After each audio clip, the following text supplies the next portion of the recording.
And I needed my patients to be patient. They were called patients in those days. I needed my patients to be patients. And I needed to be curing them. I didn't need to cure them because then they'd leave me. And then I'd have to go find another one. So I needed them to be being cured and be deeply appreciative of how I was curing them. But I needed them to stay a patient. I mean, I was going to sit at the side of the desk with the knee hole, and I had the clipboard. I mean, you just think of this pathology now in terms of where we've come in the years since then. This was 30 years ago.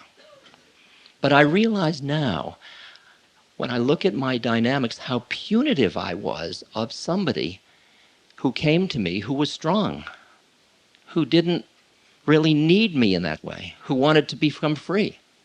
I mean, I say kiddingly, but it's not so funny that if I, in those days, met who I am today, who came into his office, I would hospitalize him.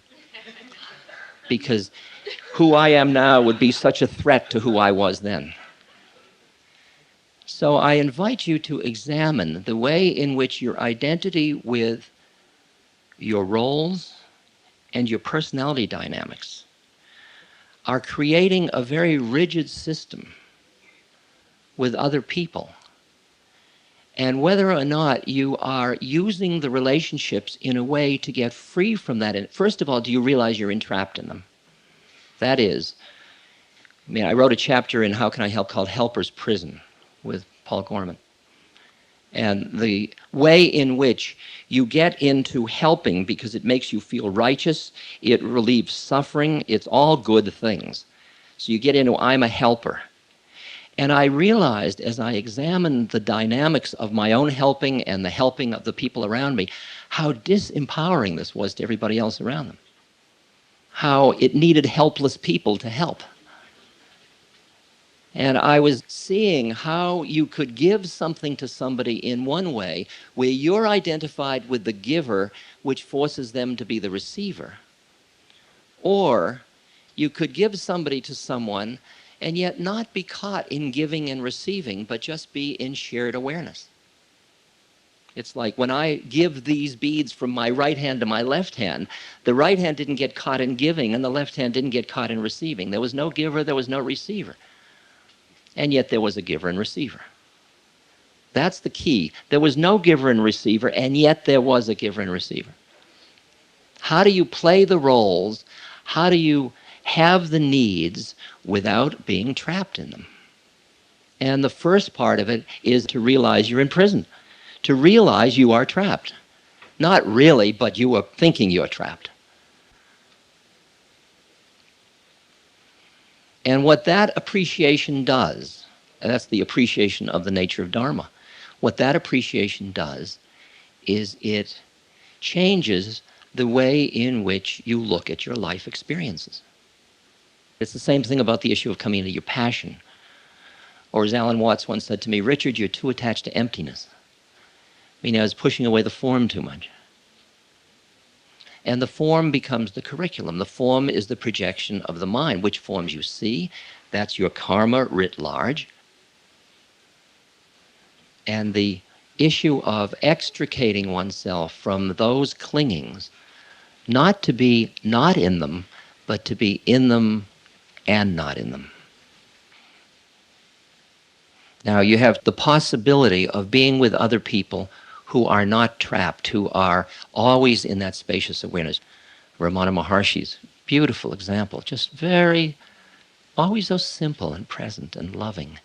That blend of compassion and emptiness, that's the way those come together. I was in Madras, I believe, and I met a man who was in his 50s, I guess, and he had grown up as a small child around Ramana Maharshi. And he used to sit on his knee and all that. And then he grew up and he became an army officer, and now he was sort of retired or something like that. And he said, one day, he said, an English gentleman came to the ashram. And he said, this English gentleman was the head of a large set of businesses, and one of his set of businesses was in Madras. And the businessman was having trouble sleeping, and he was very agitated and very upset. And the manager of his Madras store said, of a business said, you should meet this saint at Arunachala, Tiruvannamalai.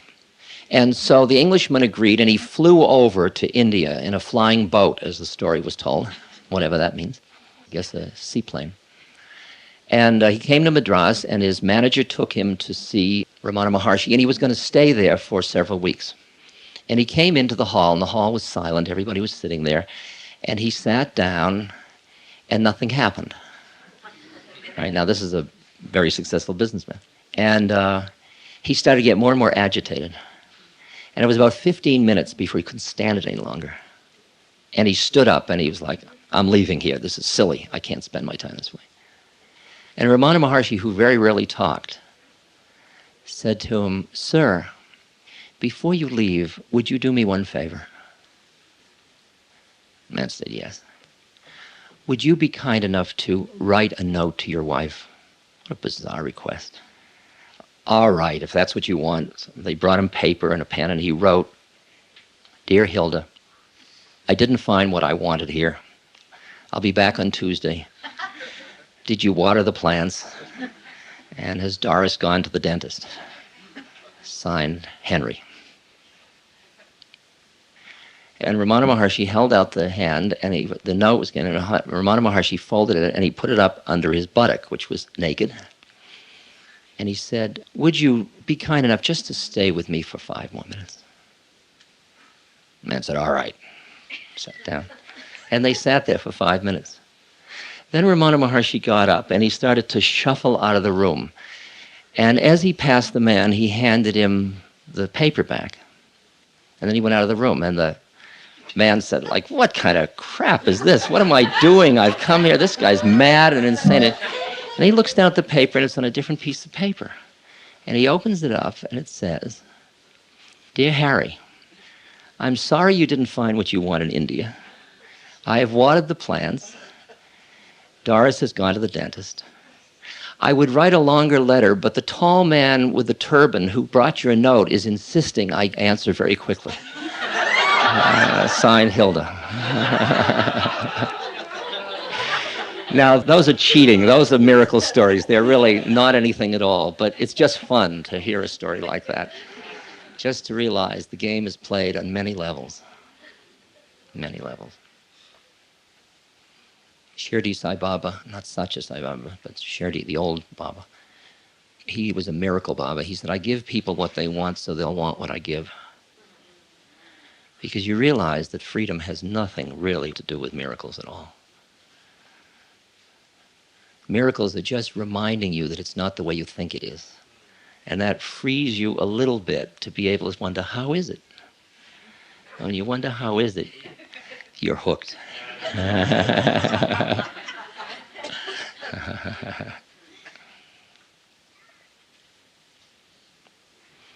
So you enter into a relationship with another person if you're lucky.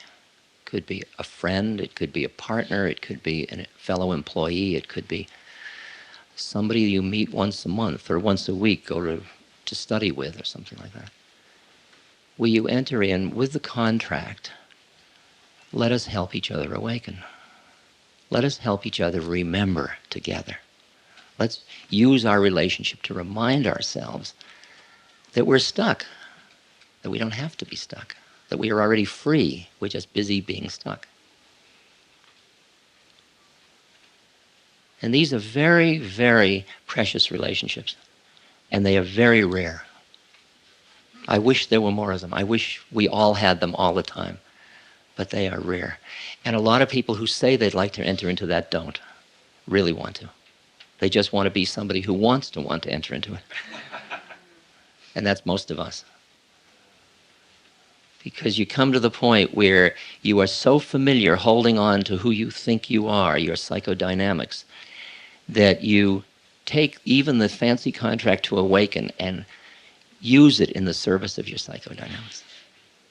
I'm helping you awaken, for God's sakes. You're trapped, and I'm free, and I know I'm free because I see how trapped you are. Damn it. I love it. Oh, boy.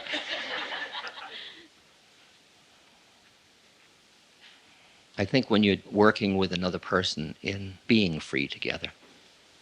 So that each moment in a relationship is the moment for us to be just here together, dancing through the form. It's like the form